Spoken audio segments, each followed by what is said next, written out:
The one who radiates the boundless loving kindness for the beings which exist in this universe receives the 11 advantages of loving kindness. The first one, Sukhang Supati, he sleeps happily.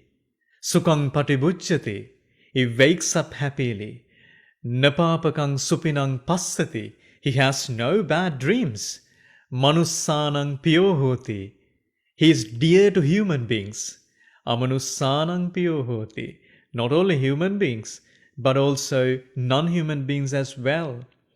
Devata Rakkanti, he is protected by deities. Nasagiva Visangva Sattangva Kamati, he is immune from fire and poison. Tuvatang Chittang Samadhyati, he can concentrate his mind quickly, way more easier than the others. Mukhavanno Vipasidati, his facial expression is beautiful. It becomes serene.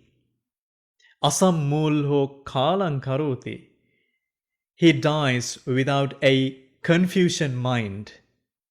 Uttaring Appati Vijjanto Brahmalokupagohoti, if he fails to attain arahantship or nibbana, he is reborn in Brahma world. Namo Buddhaya.